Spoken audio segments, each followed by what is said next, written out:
محافظ تیار نہ بیٹھا ہو۔ اللہ اکبر۔ سورۃ الطارق میں اللہ تبارک و تعالی ارشاد فرماتا ہے ان کل نفس لما علیہا حافظ، کوئی جان ایسی نہیں جس پر نگہبان نہ ہو۔ اس آیت کی تفسیر میں امام فخر الدین رازی رحمت اللہ علیہ فرماتے ہیں کہ نگہبان سے مراد فرشتے ہیں۔ ٹھیک ہے۔ اب سوال یہ کہ وہ کیا لکھتے ہیں، تو فرمایا کہ وہ اس نوشتے پر بندے کے چھوٹے بڑے اعمال لکھتے ہیں، یعنی اعمال نامہ یا رجسٹر وغیرہ، اس میں اس بندے کے چھوٹے بڑے اعمال لکھتے ہیں، اور قیامت کے دن اللہ رب العزت کی بارگاہ میں انسان کے ان اعمال کو کھول کر دکھایا جائے گا۔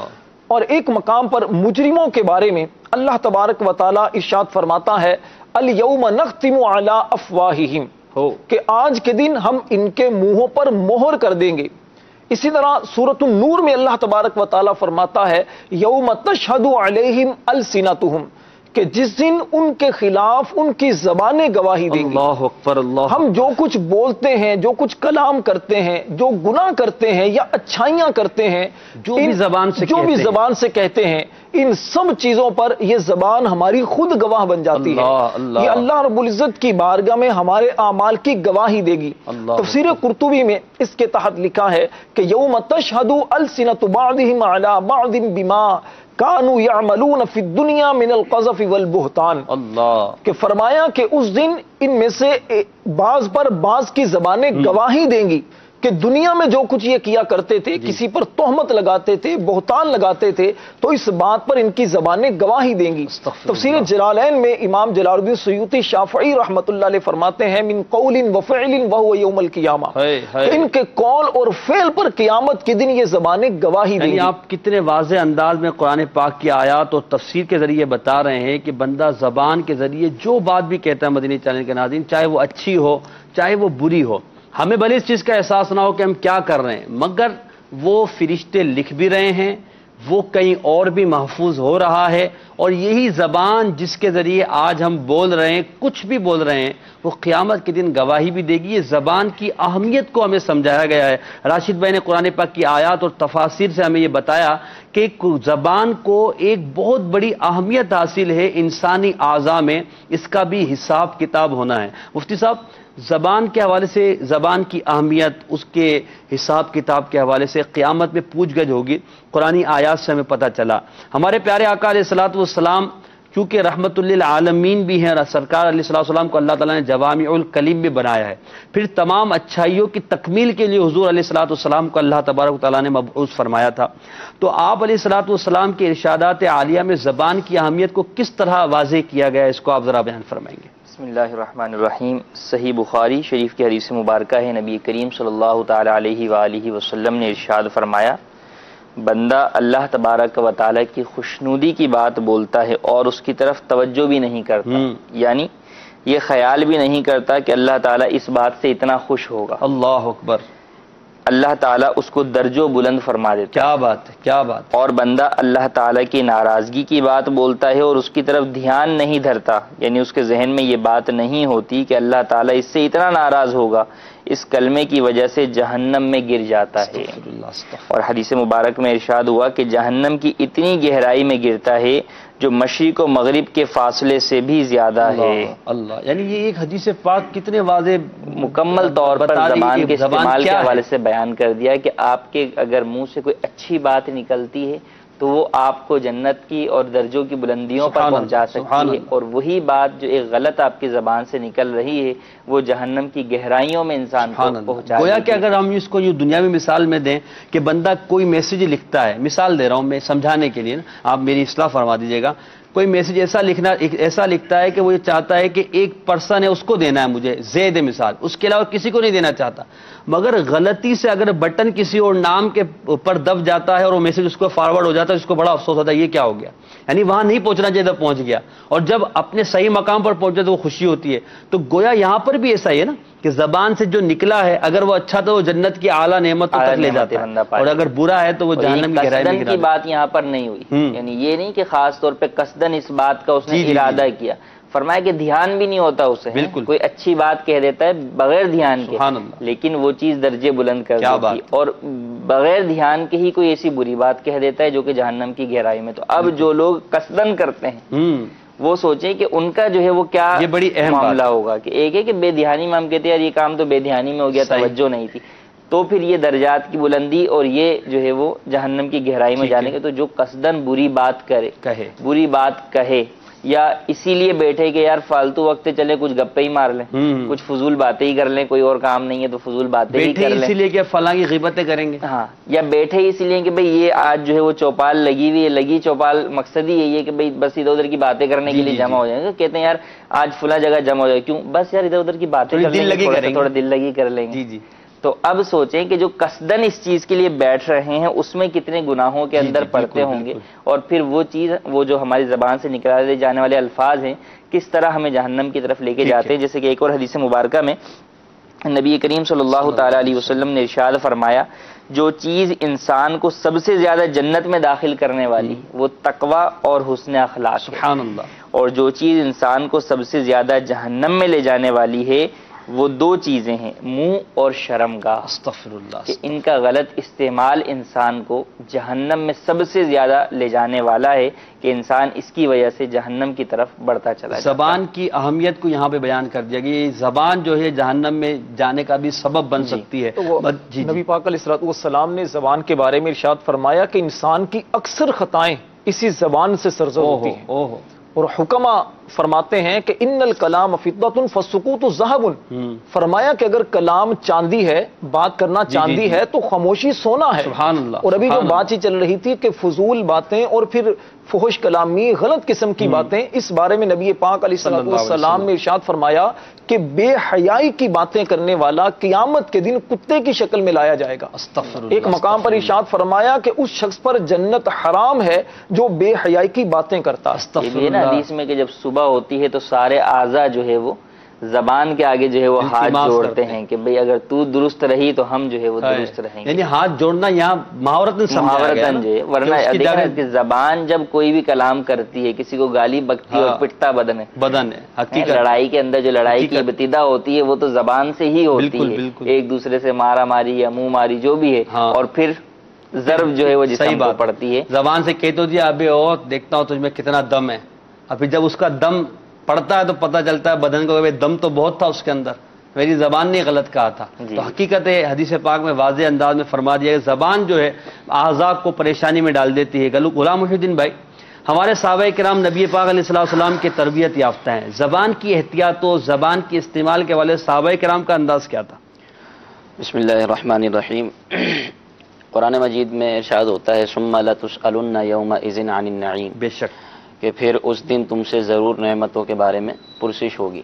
تو یہ زبان بھی ایک بہت بڑی نعمت ہے, جیسا کہ ابتدا میں ہمارے راشد بھائی نے, مفتی صاحب نے ارشاد فرمایا. تو حقیقتاً دیکھا جائے یعنی زبان کی قدر بندہ اس وقت حاصل کرتا ہے جب کسی گونگے کے پاس جا کر بیٹھے اور جس کی زبان نہیں ہے. تو زبان سے بندہ اچھے کام بھی کر سکتا ہے, اچھے الفاظ ادا کر کے, جیسے فرمایا کہ بلندی درجات کا سبب اس کے لیے ہو سکتا ہے. ایک مرتبہ سبحان اللہ کہے تو جنت میں درخت لگ جاتا ہے, درود شریف پڑھے جو ایک مرتبہ رحمت نازل ہو جاتی ہے. من صلی علیہ صلاۃ واحدۃ صلی اللہ علیہ وسلم, ایک مرتبہ درود پاک پڑھتا اللہ اس پر 10 رحمت نازل فرماتا ہے. لیکن جو بہرحال جن کی زبان نہیں وہ بھی پڑھ سکتے ہیں. لیکن یہ ہے کہ زبان کا اچھا استعمال. تو اب جب یہ فرمایا کہ نعمتوں کے بارے میں پرسش ہوگی, پوچھا جائے گا, تو یقیناً اس بارے میں بھی پوچھا جائے گا کہ زبان کا استعمال کیسے کیا. زبان سے آپ نے کسی کو تکلیف تو نہیں دی, کسی کو آپ نے جو ہے مصیبت میں تو نہیں ڈالا. تو اب آپ دیکھیے, ایک ہے صحابہ کرام کا انداز, اور صحابہ کرام وہ ہیں کہ جو سرکار علیہ الصلوۃ والسلام کے تربیت یافتہ ہیں, اور ان کا مقام اتنا بلند ہے کہ سرکار علیہ الصلوۃ والسلام نے متعدد مقامات پر ارشاد فرمایا کہ میرے صحابہ ستاروں کی مانند ہیں, ان میں سے جن کی پیروی کرو گے ہدایت پا جاؤ گے.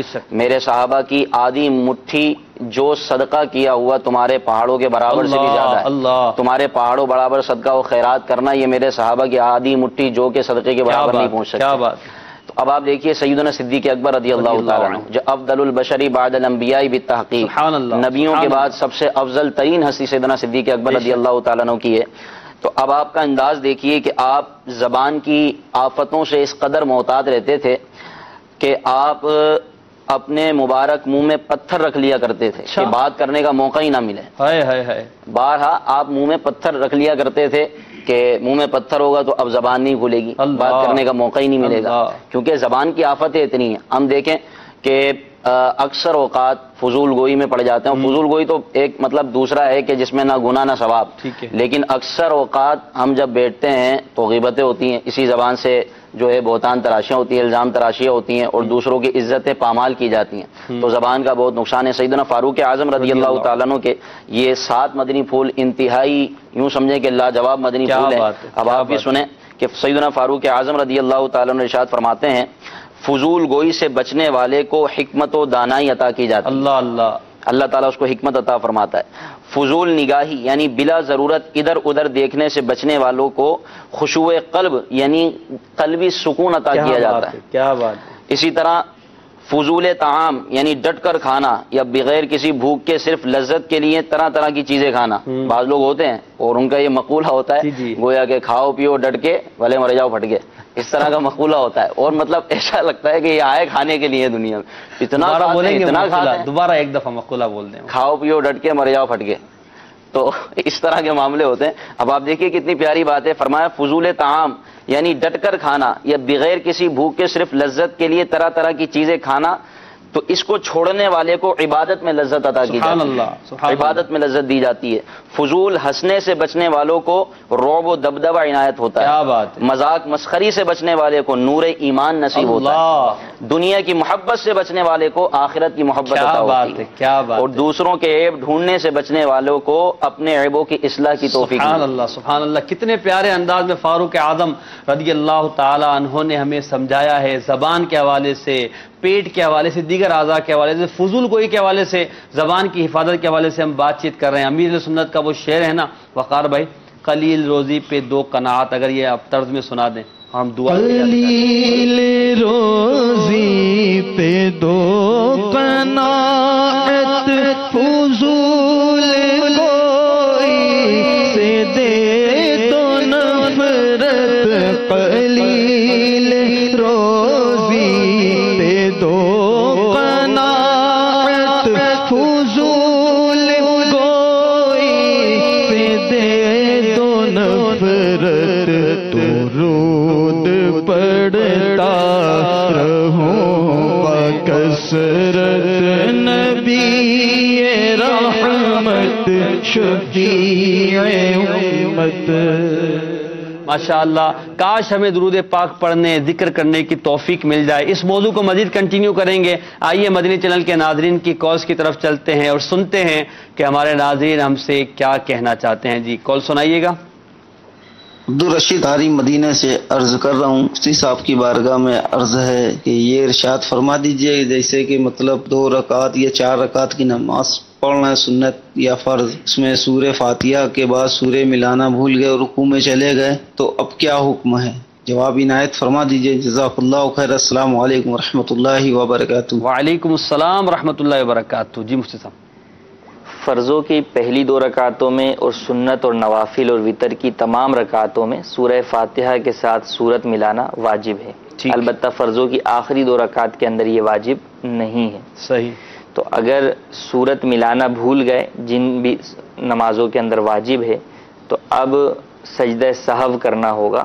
سجدہ سہو کر لیں گے تو نماز ہو جائے گی. ٹھیک ہے. آپ فرضوں کی پہلی رکعت کے اندر بھول گئے تو اب تیسری کے اندر اس کو ادا کر لیں, لیکن بہرحال سجدہ سہو اب بھی لازم رہے گا. ٹھیک ہے, جزاک اللہ. اگلی کال. میرا نام محمد شفیق ہے, میں سرفدال سے عرض کر رہا ہوں. مفتی صاحب سے میرا سوال یہ ہے کہ نماز تراویح میں نیند آ جاتی ہے, تو نیند کی صورت میں جو ہے وہ 2 تراویحیں انسان پڑھ سکتا ہے جتنی بھی, تو اس میں کوئی گناہ تو نہیں ہے؟ حضور نیند میں تراویح کیسے پڑھیں گے؟ اگر کسی کو نیند آ گئی یوں کہ وہ کھڑے کھڑے ہی جو ہے وہ سو گیا, جی یا قیام کے اندر یا رکوع میں یا سجدے میں یا جلسے کے اندر بیٹھے ہوئے, تو مردوں کی جو سجدے کی سنت طریقہ کار ہے اس کے مطابق اگر کسی نے سجدہ کیا اگرچہ اس میں سو بھی گیا تو بھی اس کی نماز فاسد نہیں ہوگی اور وضو بھی برقرار رہے گا. البتہ پورا رکن ہی سوتے میں گزار دیا تو وہ رکن دوبارہ رکوع میں سوتے رہے, امام صاحب کھڑے ہو گئے, یہ رکوع میں جی, تو ایسی صورت کے اندر وہ رکن دوبارہ اس کو ادا کرنا ہوگا.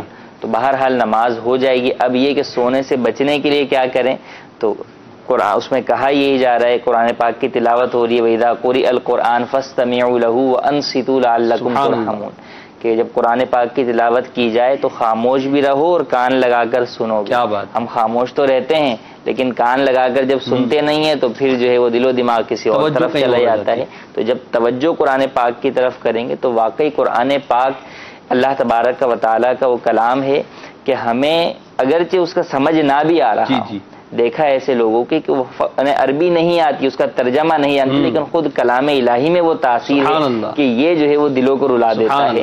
توجہ کے ساتھ اگر سنیں گے تو انشاءاللہ عز و جل ضرور اس کی برکتیں حاصل ہوں. ایک سوال میں یہاں کروں گا، آپ نے فرمایا وہ رکن دوبارہ ادا کریں. مثال رکوع میں امام صاحب تھے اور یہ رکوع میں سو گیا، یہ اٹھا، جب امام صاحب اٹھے تو یہ رکوع میں تھے، بعد میں ان کو پتہ چلا کہ میں نیند میں تھا، تو یہ دوبارہ رکن کیسے ادا کریں گے؟ واپس رکوع دوبارہ رکوع میں تو ہیں ہی. ٹھیک ہے. ایک یہ کہ یہ پہلے جو ہے وہ رکوع کے اندر جب گئے، اب جاتے ہی ایک سبحان اللہ کی مقدار کم از کم ٹھہرنا واجب ہے نا، تعدیل ارکان ہے. اب یہ اتنی مقدار بھی نہیں ٹھہرا، اس سے پہلے ہی سو گیا. ٹھیک ہے. تو اب یہ واجب کی مقدار اٹھنے کے بعد کم از کم اتنی دیر ٹھہرے گا اور پھر کھڑا ہو جائے. دوبارہ رکوع نہیں کرے. دوبارہ. ٹھیک ہے، جزاک اللہ. اگلی کون؟ میں ماجد علی اتاری سکھا سے، اور میرا سوال ہے اگر راستے میں ہمیں کوئی چیز مل جاتی ہے کسی کی گری ہوئی تو ہم نے وہ اٹھا لی، اگر ہم مالک کے پیچھے گئے بھی مالک نہ ملا، کچھ دن ہم انتظار کیا مالک نہ ملا، تو اس چیز کو کہاں کریں، کیا کرنا چاہیے اس کے؟ جی مفتی صاحب. دیکھیے اس میں یہ ہے کہ اعلان کیا جاتا ہے، اگر کوئی چیز آپ کو پڑی ہوئی ملی ہے تو اس کا اعلان کریں. اب اعلان کے مختلف ذرائع ہو سکتے ہیں، مثلا کسی مسجد سے ملی ہے تو آپ مسجد میں امام صاحب کے ذریعے اعلان کروا دیں کہ بھئی وضو خانے پر یہ چیز ملی ہے، تو جس کی ہے وہ رابطہ کر لیں. ایسی کوئی جگہ اعلان کی نہیں ہے، آپ وہاں پر کوئی چٹ پرچہ لگا دیں کہ بھئی مجھے یہ چیز ملی ہے، کسی کی ہو تو وہ فون پر رابطہ کر لیں. اب اعلان کے بعد جب غالب گمان آپ کو یہ ہو جائے کہ اب اس چیز کا مالک اسے تلاش نہ کرتا ہوگا تو پھر آپ اسے صدقہ کر سکتے ہیں. صدقہ کس کو دیں گے؟ اب صدقہ یہ کسی کو بھی دے سکتے ہیں. شرعی فقیر ہونا ضروری نہیں. شرعی فقیر کو تو دیں گے، اس کے علاوہ مسجد اور مدرسے میں بھی دے سکتے ہیں. اگر یہ بات یاد رکھیں کہ غالب گمان مختلف چیزوں کے بارے میں مختلف ہوگا. 1 روپے کسی کے گرے ہیں تو بہت جلدی غالب گمان ہوگا کہ اس کا مالک نے اس کی تلاش چھوڑ دی. کسی کے سونے کی بالیاں گر گئی ہوں گی تو جو ہے وہ غالب گمان دیر سے ہوگا. تو غالب گمان کا اعتبار. ٹھیک ہے، جزاک اللہ. اگلی کون؟ السلام علیکم ورحمۃ اللہ. وعلیکم السلام ورحمۃ اللہ وبرکاتہ. السلام علیکم کے جواب میں ہمیں کیا کہنا چاہیے؟ وعلیکم السلام یا وعلیکم السلام؟ صحیح ترتیب بتا دیجیے. وعلیکم السلام یا وعلیکم السلام؟ وعلیکم السلام کہنا چاہیے، یہی سنت ہے. ٹھیک ہے. اگلی کون؟ محمد شاہد ندیم میرا نام ہے، میں سعودی عرب سے بات کر رہا ہوں. میں پاکستان کا رہنے والا ہوں، تو یہ تقریباً یہاں پہ 7 سال سے رہ رہا ہوں. تو میں فطرانہ میں یہاں پہ دیتا تھا، تو ابھی میری وائف یہاں پہ آئی ہوئی ہے، تو یہ فطرانہ ہم یہاں پہ دیں اپنی وائف کا میں، یا پاکستان سے میرے گھر والے دے دیں؟ کہاں دے دونوں کا فطرہ؟ جب وہاں آئے ہوئے ہیں تو وہیں کے اعتبار سے فطرہ ادا کریں، اور رقم بھی وہیں کی، رقم بھی وہاں کا اعتبار. ٹھیک ہے، جزاک اللہ. اگلی کون؟ تو الحمدللہ یہ سلسلہ دیکھ رہے ہیں، ماشاءاللہ بہت اچھا سلسلہ ہے. اللہ تعالیٰ دین رات میں ترقیاں عطا فرمائے. مدنی چینل کو اس سلسلے کو قرض ہے، اس بارے میں روحانی علاج پوچھنا چاہتے ہیں. قرض کا سر، قرض کے بارے میں روحانی علاج. جی آپ ذرا دیکھ لیں، انشاءاللہ آپ کو عرض کرتے ہیں. اگلی کال. محمد اسد لیبیا طرابلس سے بات کر رہا ہوں. محسن بھائی ماشاءاللہ بہت پیارا آپ کا سلسلہ ہے، اور مجھے عدنان بھائی سے ایک ریکویسٹ کرنی تھی، مجھے کلام سنا دیں. میرے مرشد ہے عطار. عدنان بھائی تو آج نہیں ہے، تو پھر آپ کی فرمائش پوری نہیں کروائیں. چلیں وقار بھائی سے کروا لیں گے انشاءاللہ عز و جل. جزاک اللہ. جن اسلامی نے کالز کی ان کا بہت بہت شکریہ. اللہ تعالیٰ آپ کو جزائے خیر عطا فرمائے. جی روحانی علاج آپ فرما دیں. بسم اللہ الرحمن الرحیم. اللہ تبارک و تعالیٰ ان کو قرض سے نجات عطا فرمائے. آمین. اس حوالے سے میرے شیخ طریقت امیر اہل سنت کی کتاب مدنی پنصورہ، اس میں قرض سے نجات کے حوالے سے وظیفہ تحریر فرمایا ہے کہ جو کوئی اللہم اکفنی بحلالک عن حرامک واغننی بفضلک عمن سواک تا حصول مراد، ہر نماز کے بعد 11 بار اور صبح و شام 100 بار روزانہ اول آخر ایک بار درود شریف پڑھے، انشاءاللہ عز و جل اس کے قرض سے جلد نجات حاصل ہوگی. جزاک اللہ. اور مدنی پنصورہ صفحہ نمبر 245 اس کے یہ لکھا ہوا ہے یہ وظیفہ وہاں لکھا ہوا 245 صفحہ. جزاک اللہ خیر. کچھ میسیجز بھی شامل کرتے ہیں. ایک اسلام بھائی کہتے ہیں السلام وعلیکم السلام ورحمۃ اللہ. نعت خواہ اسلام بھائی سے میری گزارش ہے کہ مجھے ایک کلام سنا دیں. چلو مدینے چلتے ہیں پلیز پلیز پلیز پلیز. اچھا بھائی السلام علیکم ورحمۃ اللہ. وعلیکم السلام ورحمۃ اللہ. آپ کا سلسلہ بہت پیارا ہے, جزاک اللہ. آپ نے تعریف کی, آپ نے حوصلہ افزائی کی. ایک اسلامی بھائی کہتے ہیں آپ کا یہ سلسلہ بہت اچھا ہے, میں امیر اہل سنت کی منقبت سننا چاہتا ہوں. تنہا چلا تو ساتھ ہو گیا جہان. انشاءاللہ عزوجل کوشش کریں گے. آپ کا یہ سلسلہ بہت اچھا ہے, میں امیر سنت کی منقبت سننا چاہتا ہوں. جزاک اللہ. آپ کو انشاءاللہ سناتے ہیں. قرآن پاک میں جو سجدہ آتا ہے وہ کیسے کرتے ہیں مفتی صاحب؟ اس کے لیے مستحب طریقہ کار یہ ہے کہ کھڑے ہو کر اللہ اکبر کہتے ہوئے ڈائریکٹ سجدے میں چلے جائیں. ٹھیک ہے. اور سجدے میں جا کر 3 بار سبحان ربی الاعلیٰ پڑھیں اور پھر اللہ اکبر کہتے ہوئے کھڑے ہو جائیں. جب بیٹھے بھی کر لیں, بیٹھے بیٹھے بھی کر سکتے ہیں. پہلے سجدے سے پہلے کھڑا ہونا اور سجدے کے بعد کھڑا ہونا یہ مستحب ہے. صحیح. لیکن اگر بیٹھے بیٹھے بھی کیا تو بنت محمد علی مجھے یہ منقبت سنا دیں. مسلک کا تو امام ہے الیاس قادری. رمضان کا سیکنڈ اشرا بہت بہت مبارک ہو. آپ کو بھی بہت مبارک ہو. آپ بھی دعاؤں میں یاد رکھیے گا. میرا نام لیاقت ہے. میرا آپ سے سوال یہ ہے کہ سب سے زیادہ کس نبی کی امت ہوگی روز محشر؟ جی مفتی صاحب. نبی کریم صلی اللہ علیہ وسلم کی امت, کثرت امت پر حضور فخر فرمائیں گے. جزاک اللہ. مزید مسجد انشاءاللہ شامل سلسلہ کریں گے. جو کلام کی فرمائش ہوئے چند کلام کے 2 اشعار پڑھ دیجئے.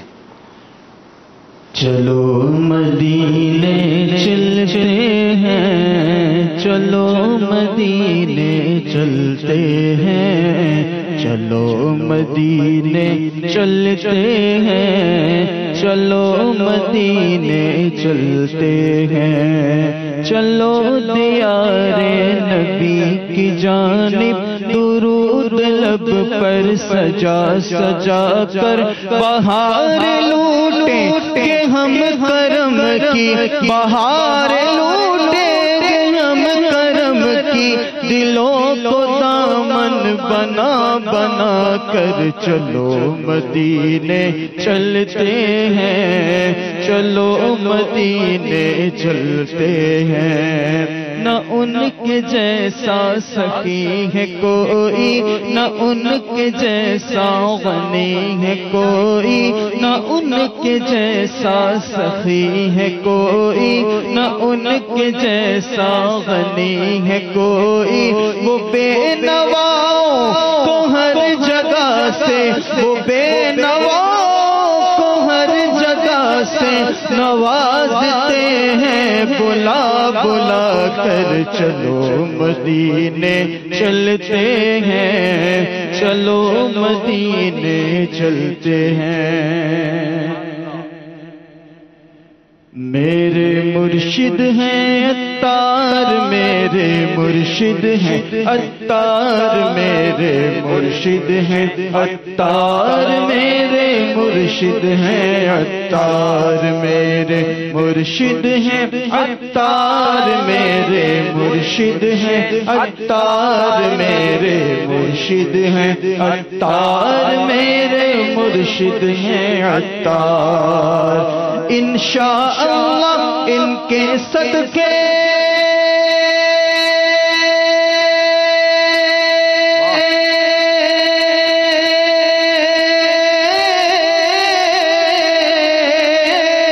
انشاءاللہ ان کے صدقے, انشاءاللہ ان کے صدقے ہوگا بیڑا پار. میرے مرشد ہیں عطار, میرے مرشد ہیں عطار, میرے مرشد ہیں عطار, میرے مرشد ہیں عطار. ان کے عمل سے خوف خدا اور عشق نبی ظاہر ہوتا ہے, ان کے عمل سے خوف خدا اور عشق نبی ظاہر ہوتا ہے. علی حجویری غوث اور خواجہ,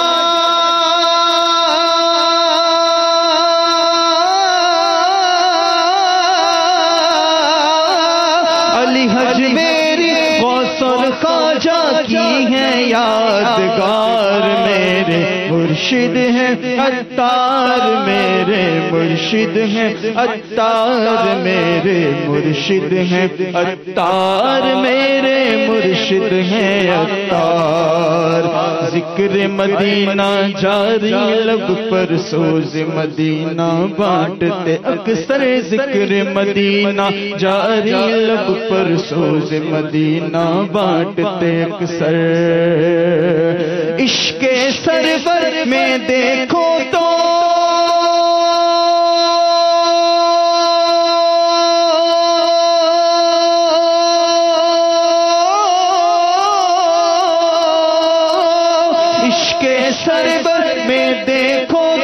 لگتے ہیں سرشار میرے مرشد ہیں عطار میرے مرشد ہیں عطار میرے مرشد ہیں عطار میرے مرشد ہیں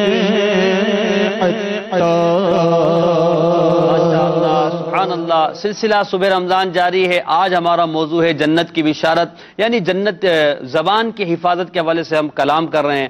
آیت قرآنی، نبی پاک علیہ السلام کی احادیث، ان کی شروع، اور پھر فاروق اعظم رضی اللہ تعالیٰ عنہ کے مدنی پھول۔ مفتی صاحب نے بھی کچھ بیان کیا، ہم نے سنا۔ زبان کی حفاظت، احتیاط اور اہمیت کے بارے میں بات ہو رہی ہے۔ راشد بھائی، زبان کا جب بندہ غلط استعمال کرتا ہے تو اس کے دینی نقصانات اسے کیا کیا ہو سکتے ہیں، اس بارے میں آپ کچھ بتائیے۔ دینی نقصان بھی ہوتے ہیں، دنیاوی نقصان بھی ہوتے ہیں۔ وہ کسی نے بڑا خوبصورت جملہ کہا ہے کہ زبان سے نکلا ہوا ایک جملہ آپ کو کسی کے دل میں اتار بھی دیتا ہے، واہ، اور زبان سے نکلا ہوا ایک غلط جملہ آپ کو کسی کے دل سے اتار بھی دیتا ہے۔ اللہ اللہ، بات بڑی چھوٹی ہے مگر ہے بہت جامع بات ہے کہ آپ کی جو زبان ہے وہ کیا کلام کرتی ہے۔ نبی کریم رؤوف الرحیم صلی اللہ علیہ وسلم نے ارشاد فرمایا، زبان کی اہمیت کو بیان کرتے ہوئے فرمایا کہ من یتکفل لی ما بین لحییہ ورجلیہ اتکفل لہ بالجنہ۔ اللہ اللہ، صحیح بخاری شریف کی حدیث پاک ہے۔ ارشاد فرمایا کہ جو شخص مجھے دو جبڑوں کے درمیان والی چیز یعنی زبان اور دو ٹانگوں کے درمیان والی چیز یعنی شرمگاہ کی ضمانت دے، میں اسے جنت کی ضمانت دیتا ہوں۔ کیا بات ہے، ہمارے موضوع کے جو مطابق ہے کہ جنت کی بشارت، سبحان اللہ، جنت کی بشارت اس بندے کو مل رہی ہے کہ جو اپنی زبان کی حفاظت کرتا ہے۔ زبان کی آفات بہت ساری ہیں۔ امام غزالی رحمۃ اللہ علیہ نے احیاء العلوم میں زبان کی بہت ساری آفات بیان کی ہیں۔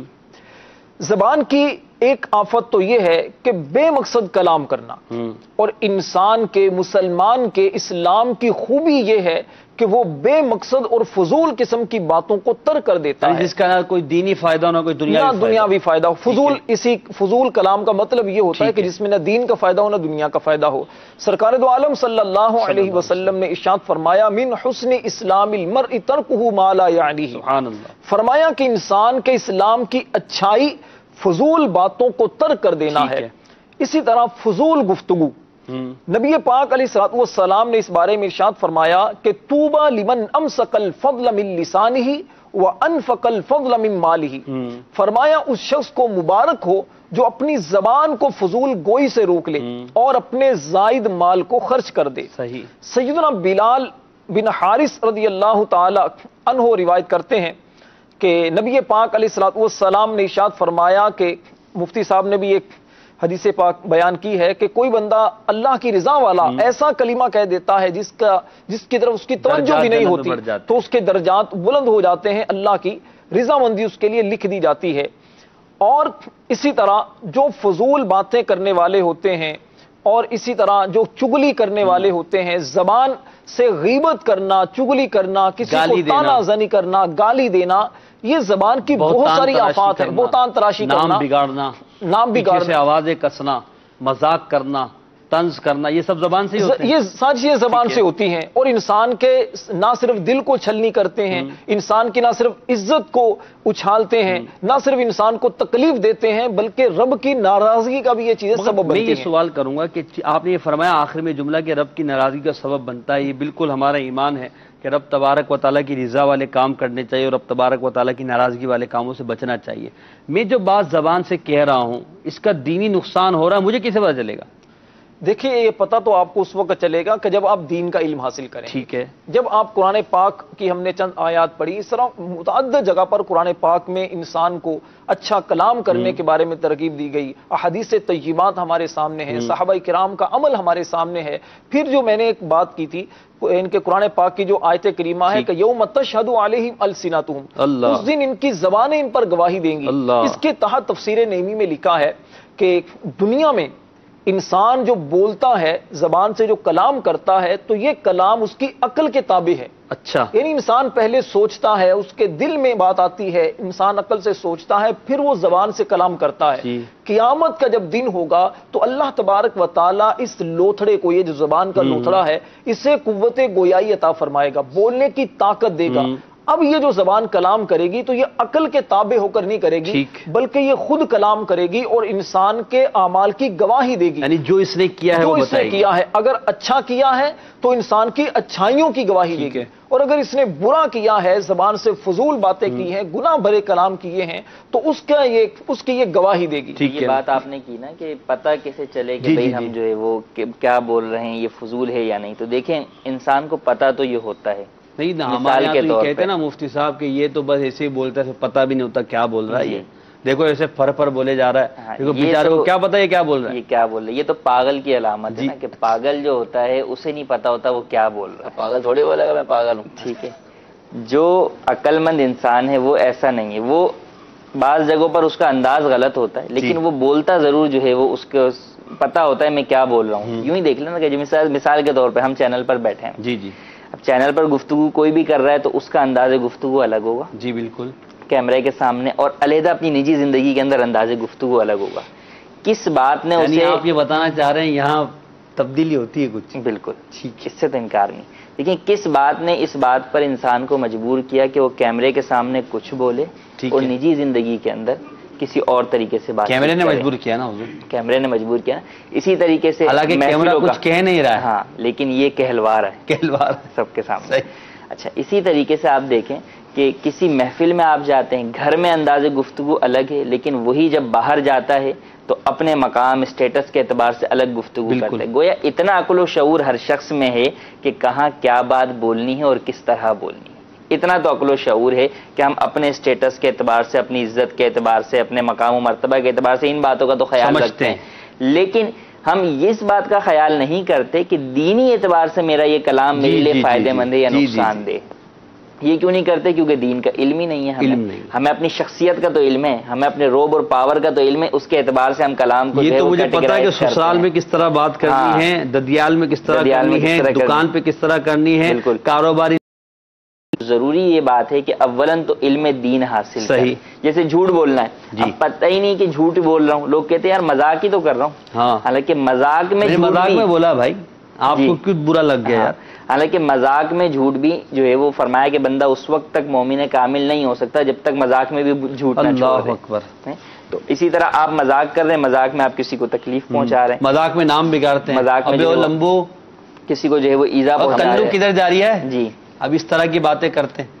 تو کل جو ہمارا موضوع تکلیف مت دیجیے، اس کا ایک خاص پہلو ہے کہ سب سے زیادہ جو تکلیف دینے والی چیز ہے وہ مارتے ہوئے تو بندہ 10 مرتبہ سوچے گا نا کہ یار میں کیسے اس پہ ہاتھ اٹھاؤں، مگر زبان سے بولتے ہوئے تو وہ اتنے زیادہ زخم لگا دے گا کہ شاید اسے بھی نہ پتا ہو کہ میں نے کیا کرنا. آپ دیکھیں نا اس میں جو ہے من سلیم المسلمون من لسانی، پہلی زبان کا تذکرہ، اور اکثر اوقات یہی ہوتا ہے. اور میں یہ عرض کروں یعنی امام غزالی رحمۃ اللہ تعالی علیہ نے پورا ایک باب.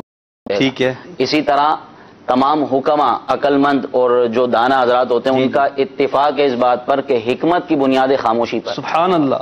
یعنی خاموش رہنا حکمت کی یہ علامت ہے، حکمت بنیاد ہے. فضول کو اس سے بچنے کا ذہن دے رہے ہیں. فی زمانہ تو معاشرہ یہ ہے کہ اس طرح کی زبان کے ہیر پیر کو سیکھا جاتا ہے، بلکہ ہاں اس کو کمال سمجھا جاتا ہے. کمال سمجھا جاتا ہے کہ دیکھیں میرے کو جو بولنا آتا ہے نا، میں کیسا گھماتا ہوں. دیکھو کیسا راشد بھائی کو چکما دیا میں نے، دیکھو خاموش کرا دیا شہزاد بھائی کو تو میں نے. حالانکہ نبی کریم صلی اللہ علیہ وسلم کا ارشاد فرمایا جو شخص اس مقصد کے لیے بات کا ہیر پھیر سیکھے کہ اس کے ذریعے مردوں یا لوگوں کو پھانس لے تو اللہ تبارک و تعالی قیامت کے دن نہ اس کے فرض قبول فرمائے نہ نفل. چٹکی میں بولتی بند کر دیتا ہوں سب کی، مجھے سمجھتے کیا ہو تم. جی یہ جو کہنے والے ان کو سوچنا چاہیے نا کہ اپنے ان باتوں کے ذریعے سے آپ کسی کو دھوکہ دے رہے ہیں. ٹھیک ہے وہ تو بیچارہ بھولا بھالا تھا, وہ دھوکہ کھا گیا. آپ کے لیے کیا وعید ہے کہ اللہ تبارک و تعالیٰ قیامت کے دن نہ فرض قبول کرے گا نہ نفل قبول کرے گا. جی بالکل. اچھا حدیث پاک میں یہاں سناتا ہوں زبان کی اہمیت کے حوالے سے. ناظرین آپ بھی بغور سنیں. ترمذی شریف کی روایت حضرت بلال بن حارث رضی اللہ تعالیٰ عنہ سے مروی ہے, معذرت, صلو علی الحبیب صلی اللہ تعالی علی محمد صلی اللہ تعالی وسلم. نبی پاک علیہ الصلوۃ والسلام نے ارشاد فرمایا, جو حدیث پاک انہوں نے بیان کی, کہ جو مجھے دونوں جبڑوں یعنی دب کے درمیان والی چیز یعنی زبان اور دونوں ٹانگوں کے درمیان والی چیز یعنی شرم گاہ کی حفاظت کی ضمانت دے, میں اسے جنت کی ضمانت دیتا ہوں. تو یہاں پر جو لکھا ہے اس حدیث پاک کے تحت علماء کرام نے کہ زبان کی جو اہمیت ہے اس بات کو اجاگر کیا گیا ہے کہ زبان جب چلتی ہے تو بسا اوقات رب تبارک و تعالیٰ کی رضا والے کام کروا دیتی ہے, اور جب چلتی ہے تو بعض اوقات جہنم میں لے جانے والے کام کروا دی, جس کو مفتی صاحب نے بھی ہمیں وضاحت کے ساتھ فرمایا. میں یہاں غلام محیط بھائی یہ پوچھنا چاہوں گا کہ ہمارے اسلاف جو تھے, ہمارے صحابہ تھے, ہمارے بزرگ, امام غزالی رحمۃ اللہ علیہ کی آپ بار بار مثالیں دے رہے ہیں, آپ احیاء العلوم کی بات کر رہے ہیں.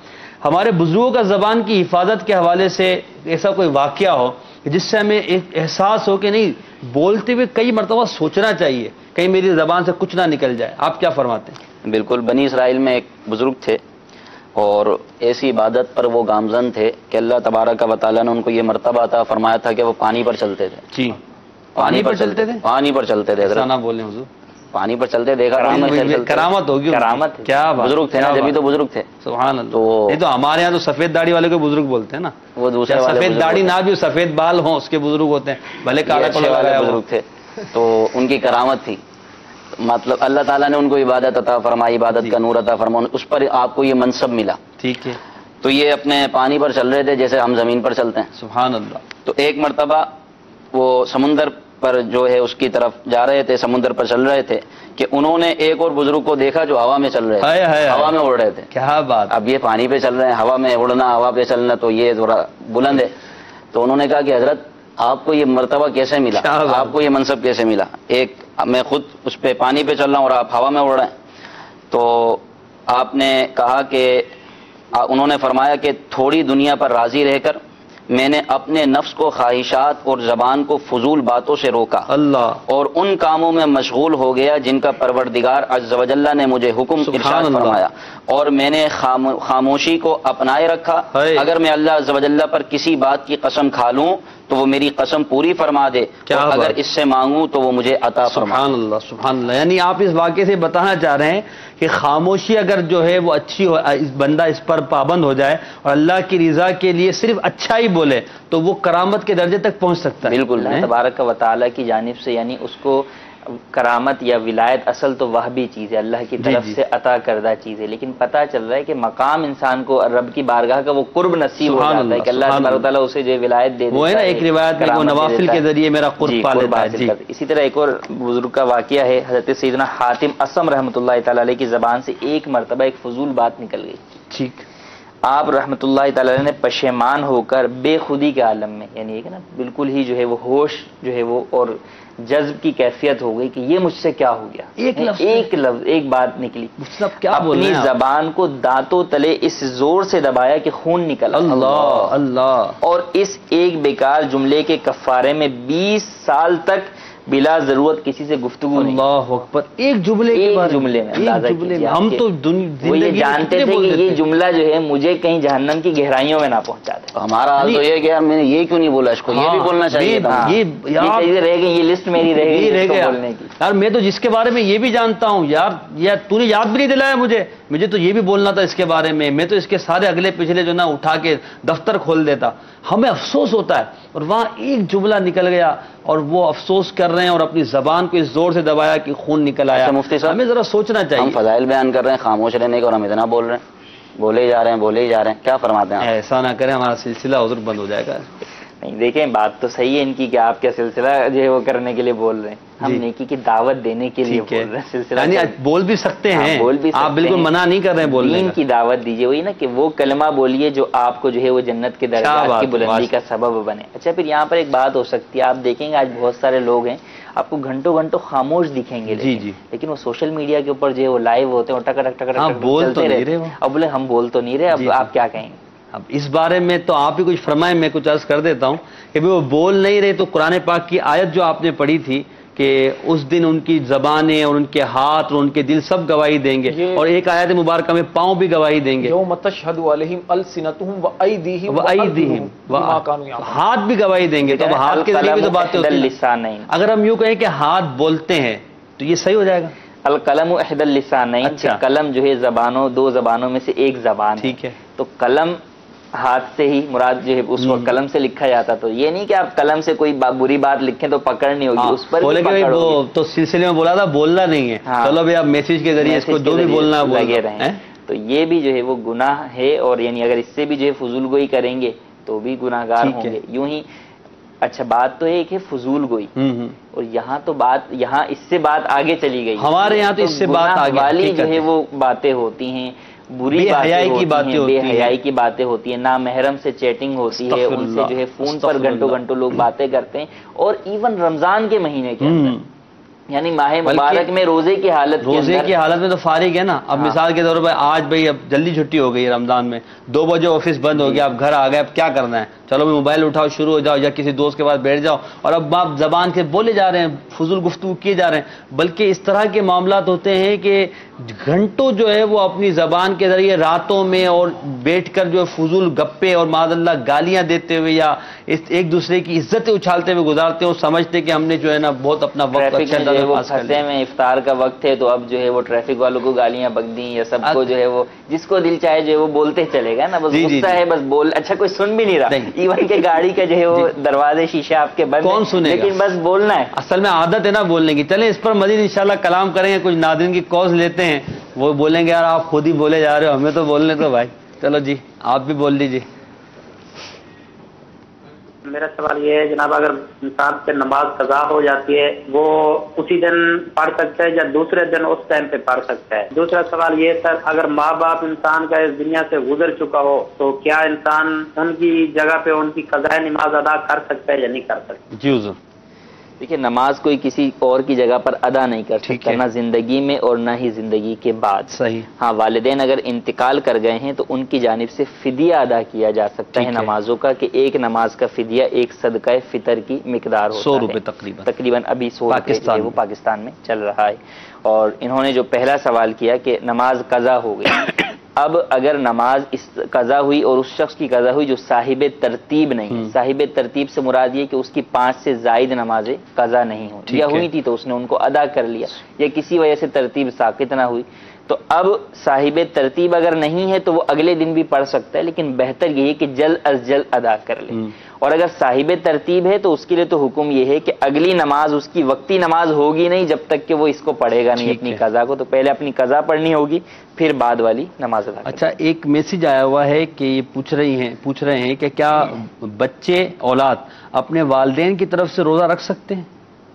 روزہ بھی ایسی عبادت ہے جو کسی کی طرف سے نہیں, صرف ایک حج ہے کسی عبادت کہ جو حج بدل ہوتا ہے, اور وہ اس کی بھی بڑی اپنی شرائط ہے. باقی اس کے علاوہ نماز ہے, روزہ ہے, یا اور کوئی ہے. ہاں زکوٰۃ میں ہو سکتا ہے کہ آپ جو ہے وہ کسی کی اجازت سے اس کی زکوٰۃ ادا کر دیں, لیکن جو بدنی عبادات ہیں, بدن سے جن کا تعلق ہے, نماز اور روزہ ہے, یہ خود ہی کرنی ہوتی ہے, کوئی دوسرا. اچھا بعض لوگ سمجھتے ہیں فدیہ دیتے ہیں روزے کا, وہ یہ سمجھتے ہیں کہ فدیے کے ذریعے اس سے روزے رکھوا رہے ہیں, حالانکہ ایسا نہیں ہے کہ وہ آپ کے روزے رکھے گا. روزہ آپ کا نہیں ہوگا, جس کے لیے تم میری طرف سے روزہ رکھ لو, تو ایسا نہیں ہے. فدیے والا روزہ نہیں رکھتا, بلکہ شریعت مطہرہ میں شیخ فانی کے لیے جو فدیے کا حکم ہے گویا اس کے لیے بدل ہی روزے کا فدیہ ہے. ٹھیک ہے, یعنی اس گناہ کے کفارے کا ایک صورت, یعنی اس عبادت کا کفارہ وہاں پر. گناہ تو وہاں نہیں ہے کہ اس کو شرن شیخ فانی زکوٰۃ جس پہ فرض تھی اس نے زندگی میں ادا نہیں کی, تو اب اولاد اس کی طرف سے ادا کرے گی؟ اولاد ادا کر سکتی ہے, ٹھیک ہے, اس پر لازم نہیں, یا اس کے مال میں سے دینا اس پر واجب نہیں ہے. لیکن اگر اولاد ادا کرنا چاہتی ہے, وصیت کر کے گیا تو ہاں, اگر وصیت کر کے جائے گا تو پھر تہائی مال میں اس کی وصیت 1/3 نافذ ہوگی. جزاک اللہ. اگلی کال. میں نے استخارہ کروانا ہے, میں ادھر سعودی عرب میں ہوں, کہ اگر یہ جو میں کام اس وقت کر رہا ہوں ادھر جو ہے میری تنخواہ اتنی نہیں ہے کہ اگر یہ کام میں چھوڑ دوں کیا مجھے دوسرا کام جلد مل جائے گا اور میرے لیے بہتر ہوگا کہ نہیں؟ اور میرا نام معین احمد ہے، میری والدہ کا نام ہے عطیہ یاسمین۔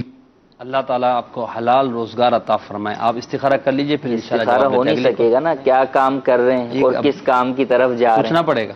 جی پوچھنا پڑے گا کہ یہ کیا کام کر رہے ہیں اور کس طرف جانا چاہتے ہیں، اور ان کو جہاں یہ جانا چاہ رہے ہیں اس کام میں ان کو کامیابی ملے گی یا نہیں ملے گی، اس کا بھی استخارہ نہیں ہوتا جی، استخارے سے معلوم جب یہ ارشاد فرمائیں کہ کس طرح استخارے کا کیا طریقہ ہے، کب ہونا چاہیے، کن کن چیزوں کے بارے میں۔ یہ بھی لوگ جو ہے وہ استخارہ کے بارے میں اس طرح کے سوال کرتے ہیں، جیسے میرا بیٹا ہوگا یا بیٹی ہوگی، استخارہ کر کے بتا دیں مجھے اس مہینے میرا آج کا ویزا لگے گا کہ نہیں لگے گا، تو یہ استخارہ ان چیزوں کا نہیں ہوتا۔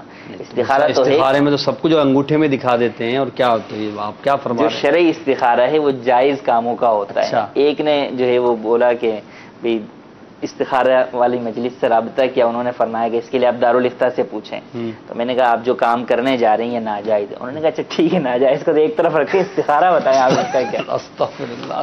تو لوگوں کا یہ ذہن ہے، میں نے کہا یہ تو ایسے ہی ہو گیا کہ آپ مجھ سے یہ پوچھنے جا رہے ہیں کہ میں نے فلم دیکھنی ہے، بتائیں بہتر ہے یا نہیں بہتر ہے، تو یہ آپ کا کیا مطلب ہوا؟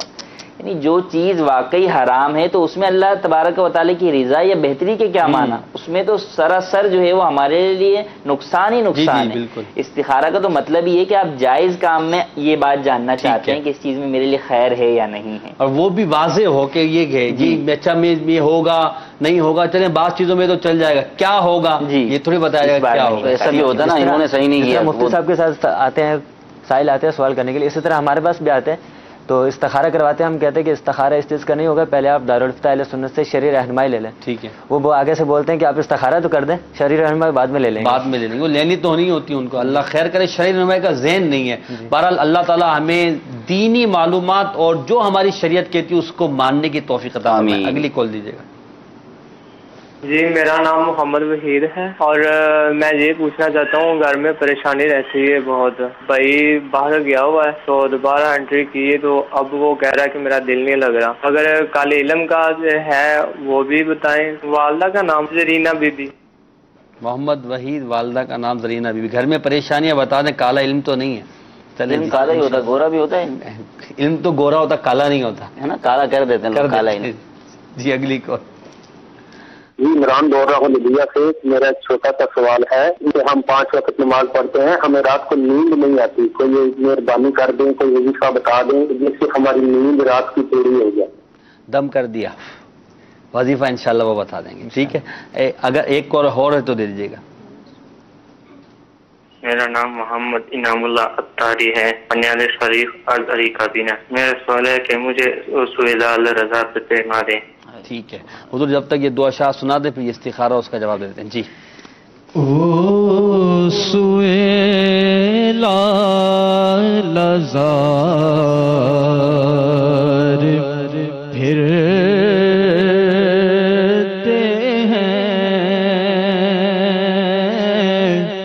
تیرے دل بہار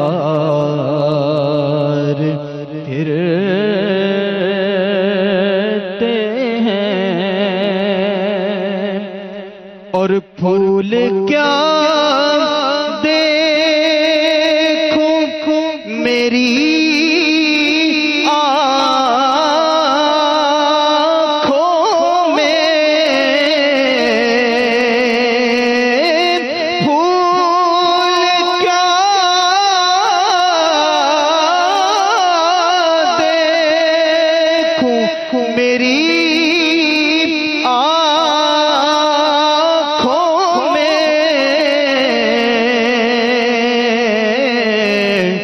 ارے دشت طیبہ کے خار پھرتے ہیں وہ سویدہ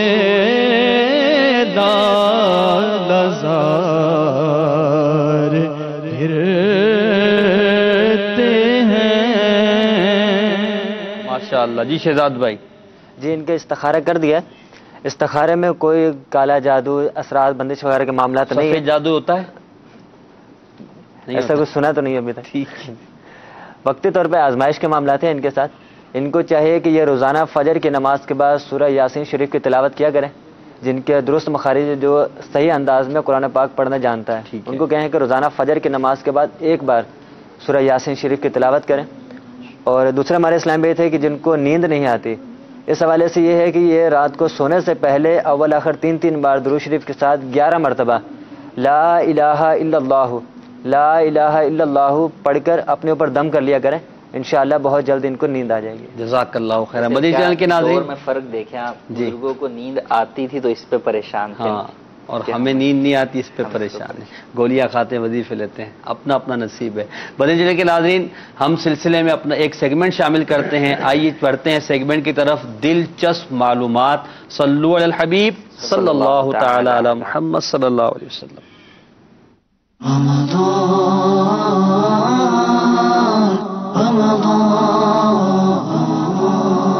جی مفتی صاحب، کئی دنوں بعد آج ہم یہ سیگمنٹ لے رہے ہیں. آج کیا بیان کریں گے آپ برا تو نہیں مانتے نا کہ ہم لیتے نہیں تھا؟ نماز پڑھنے کا حکم ہوا، اللہ تبارک و تعالی نے قرآن مجید میں حکم دیا 5 وقت نماز پڑھتے ہیں. سوال یہ ہے کہ گھر میں ہی نماز پڑھ لوں، میں مسجد کیوں جاتا ہوں؟ ٹھیک ہے. باجماعت نماز کا آسانی بھی گھر میں پڑھنے کی. جی، تو باجماعت نماز کا کیوں کہا گیا؟ تو آج باجماعت نماز کی حکمت پر انشاءاللہ عز و جل ماشاءاللہ. چنانچہ علماء نے فرمایا کہ باجماعت نماز میں راز یہ ہے کہ کسی کی نماز میں خشوع کم، کسی کی نماز میں خشوع زیادہ، کسی کا ذوق شوق عبادت میں زیادہ، کسی کا کم، کسی کی رب تعالیٰ کی بارگاہ میں بندگی کی کیفیت کچھ اور کسی دوسرے کی کچھ اور. سبحان اللہ. ان سب کیفیات کو سامنے رکھتے ہوئے باجماعت نماز کا حکم دیا گیا تاکہ سب کی دلوں کی جو مختلف کیفیات ہیں وہ سب مل کر ایک معجون مرکب بن جائیں اور رب کی بارگاہ میں قبول ہو جائیں. سبحان اللہ سبحان اللہ. کسی ایک کی وجہ سے درجہ قبول کو پہنچ جائے. کیا بات. ایک اور یہ فرمایا کہ نمازیوں میں، نماز باجماعت میں 4 فائدے ہیں. نمبر 1، نمازیوں میں باہم دوستی اور محبت پیدا ہوتی ہے اور ہر ایک دوسرے کے حال سے واقف رہتا ہے. سبحان اللہ. گویا کہ مسجد باجماعت نماز مسجد کے اندر جب پڑھی جاتی ہے تو ایک طریقے سے معاشرے کے اندر ایک دوسرے کے ساتھ حسن سلوک، صلہ رحمی، ان چیزوں کی طرف انسان کو لایا جاتا ہے. ٹھیک ہے. دوسرا فرمایا کہ انسان پر تنہا عبادت جو ہے وہ شاک ہوتی ہے، مشکل ہوتی ہے. جی جی. اگر رات آپ کسی رات میں عبادت کر رہے ہوں، شب بیداری کر رہے ہوں، اکیلے ہوں تو بہت جلد نیند کی طرف چلے جائیں گے. لیکن ایک اجتماع کے اندر جب آپ شامل ہوتے ہیں تو پوری رات جاگ کر عبادت میں گزار دیتے ہیں. تو فرمایا کہ تنہا عبادت مشکل ہوتی ہے اور اوروں کو مصروف عبادت دیکھ کر انسان کو رغبت بڑھتی ہے، وہ خربوزے کو دیکھ کے خربوزہ رنگ پکڑتا ہے. پھر فرمایا کہ اکیلے شخص کو دیکھ کر شیطان حملہ کرتا ہے، جبکہ بہت سارے ہوں تو پھر بھیڑیا دور چلا جاتا ہے. سبحان اللہ سبحان اللہ. کیا بات. تیسرا فرمایا کہ برکت کامل کی ناقص، کامل شخص کی جو برکت ہوتی ہے، اس کی جو نماز کی، اس کی عبادت کی برکت ہوتی ہے، وہ ناقص ہم جیسے گناہگار لوگوں کی عبادت پر اثر رکھتی ہے. اللہ.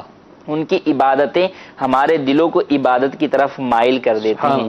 فرمایا کہ یہ تو وہ قوم ہے کہ جب ان کے پاس کوئی بیٹھے تو ان کے پاس بیٹھنے والا بھی جو ہے وہ بدبخت نہیں ہوتا، بیکار نہیں جاتا.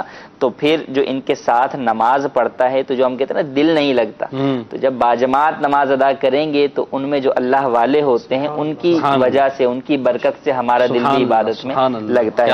حتیٰ کہ حضرت وہب بن منبہ پچھلی صف میں کھڑے ہوتے اور کہتے میں نے توریت شریف میں دیکھا کہ امت محمدی صلی اللہ علیہ وسلم میں بعض لوگ جب سجدے سے سر اٹھاتے ہیں تو جو آدمی ان کے پیچھے ہوتے ہیں بخش دیے جاتے ہیں.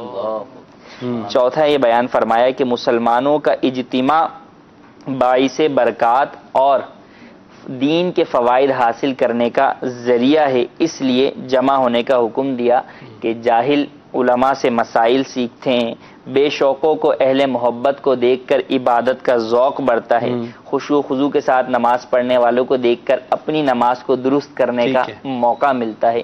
تو باجماعت نماز میں یہ بہت سارے فوائد ہیں. یہ فوائد آپ نے بیان فرمائے، یہ سمجھ میں آتے ہیں، مگر ایک ہے لوگوں میں ذہن کہ یار میں اکیلے میں نا مجھے بڑا سکون ملتا ہے.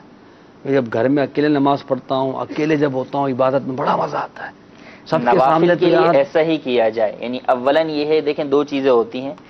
بیٹری کو کچھ دیر جو ہے وہ الیکٹریسٹی سے جڑنا بھی ہوتا ہے اور اس کے بعد علیحدہ چلنا. سبحان اللہ سبحان اللہ. تو فرض عبادت کے وقت جو ہے وہ بزرگوں سے اتصال اور ایک جماعت کا اتصال رکھیں اور پھر اس چارجنگ کو لے کے علیحدہ گھر میں نوافل کا. کیا بات ہے کیا بات ہے, جزاک اللہ. بڑا اچھا مدنی پھول دیا آپ نے بھائی. بیٹری کا کنیکشن آپ بھی کرتے ہیں روزانہ, موبائل آپ کا چلتا ہے, چلو 20 گھنٹے چل جاتا ہوگا, مگر کم از کم 2 گھنٹے آپ کو لگانا پڑتا ہے چارجر کے ساتھ. جب تک چارجر کے ساتھ جوائنٹ نہیں ہوگا آپ کو چارجنگ نہیں ملے گی, 20 گھنٹے نہیں گزر سکتے. تو 5 نمازوں میں مسجد میں آ کر جماعت کے ساتھ لوگوں کے ساتھ مل کر نماز پڑھیں گے, پھر انشاءاللہ عز و جل باقی سارا دن انشاءاللہ اللہ نے چاہا تو عبادت میں دل لگ جائے گا. موضوع ہمارا آج تھا جنت کی بشارت زبان کی حفاظت کے حوالے سے. میرے شیخ طریقت امیر اہل سنت نے جو ہمیں 72 مدنی انعامات عطا فرمائے ہیں, ان 72 مدنی انعامات میں ایک مدنی انعام نمبر ہے 49. آپ ارشاد فرماتے ہیں کم سے کم الفاظ میں آج آپ نے گفتگو کی اور فضول بات نکل جانے کی صورت میں کیا فوراً درود پاک پڑھ لیا؟ یہ ترغیب ہمیں دلائی جا رہی ہے. اب دیکھیں روزانہ فکر مدینہ کرتے ہوئے یہ سوال پڑھیں گے تو اب سوچیں گے نا کہ آج میں نے کون کون سی بات فضول کی ہے, اور اگر کی تو کیا درود پاک پڑھا تھا؟ آج 0 لگ جائے گا, کل 0 لگے گا, چلو 15 دن تک 0 لگ گیا, گول دائرہ بنا دیا. پھر ایک دن احساس تو ہوگا نا کہ یار کب تک فضول گفتگو کرتا رہوں گا. اپنے آپ سے پوچھیں گے تو صحیح نا. تو مدنی انعامات بھی ہمیں فضول گوئی سے بچانے کا ایک بہترین ذریعہ ہے. دعوت اسلامی کا مدنی ماحول زبان کی حفاظت کے حوالے سے ہمیں رہنمائی فراہم کرتا ہے, ہمیں ذہن دیتا ہے. امیر اہل سنت کی صحبت ہمیں فضول گوئی سے بچانے, گناہوں بری گفتگو سے بچانے کے حوالے سے بہت سارے مدنی پھول دیتے ہیں. آئیے دعوت اسلامی کے مدنی ماحول سے وابستہ ہو جائیں, مدنی چینل دیکھتے رہیے, مدنی انعامات پر عمل کرتے رہیے, مدنی انعامات کی فکر مدینہ کرتے رہیے. انشاءاللہ عز و جل آپ اپنی زندگی کے اندر ایک تبدیلی پائیں گے اور فضول گوئی سے, گناہوں بری گفتگو سے بچنے کا آپ کو ذہن بنے گا. درود پاک جاری ہو جائیں گے. محسن بھائی دیکھیں درود پاک پڑھنا اس مدنی انعام کا حصہ. یہ کیوں ہے؟ ایک تو یہ کہ جب آپ درود پاک انسان پڑھنے کی عادت بنائے گا نا تو شیطان نیکی نہیں کرنے دیتا, وہ اس کو بری بات فضول بات سے ہی روک دے گا. کیا بات. اور دوسرا یہ کہ ان الحسنات یذہبن السیئات, کہ فضول گوئی چونکہ ایک عادت ہے اور یہ بسا اوقات گناہ کی طرف بھی لے کے جاتی ہے, تو نیکی جو ہے وہ گناہوں کو مٹا دیتی ہے. امیر سنت کی حکمت ہے کہ اگر فضول ہو گیا, گناہ نہیں ہوا بلکہ فضول ہوا, فضول سے ہی جو ہے وہ روک دیا. درود پاک پڑھ لیا تو انشاءاللہ گناہ کی طرف, تاکہ شیطان ایک قدم اور آگے نہ بڑھا دے. سبحان اللہ. تو مدنی انعامات پر عمل کیجئے, مدنی انعامات کی فکر مدینہ کیجئے, کیونکہ ماہ مدنی انعامات, ماہ رمضان جاری ہے. امیر اہل سنت مدنی انعامات پر عمل کرنے والوں سے بہت زیادہ پیار کرتے ہیں. اگر آپ چاہتے ہیں نیک بننا تو آئیے دعوت اسلامی کے مدنی ماحول سے وابستہ ہو جائیے. اور یاد رکھیں, دیکھیں دعوت اسلامی عالمگیر تحریک تبلیغ قرآن و سنت کی اربوں روپے کے اخراجات ہیں. آپ اپنے زکوٰۃ, فطرہ, عطیات, صدقات وغیرہ دعوت اسلامی کو دے کر اپنے لیے ثواب کا ذخیرہ اکٹھا کیجیے. اپنے رشتہ داروں دوستوں کو بھی دعوت دیجیے اور دعوت اسلامی کے لیے مدنی عطیات جمع کیجیے. اللہ تعالی ہم سب کی حاضری کو قبول فرمائے اور ہمارے لیے سلسلہ مغفرت کا اور نجات کا ذریعہ بنائے. کل انشاءاللہ نئے موضوع کے ساتھ آپ کے سامنے پھر حاضر ہوں گے. مدنی چینل دیکھتے رہیے. صلو علی الحبیب صلی اللہ تعالی علی محمد صلی اللہ علیہ وسلم. رمضان مرحبا رمضان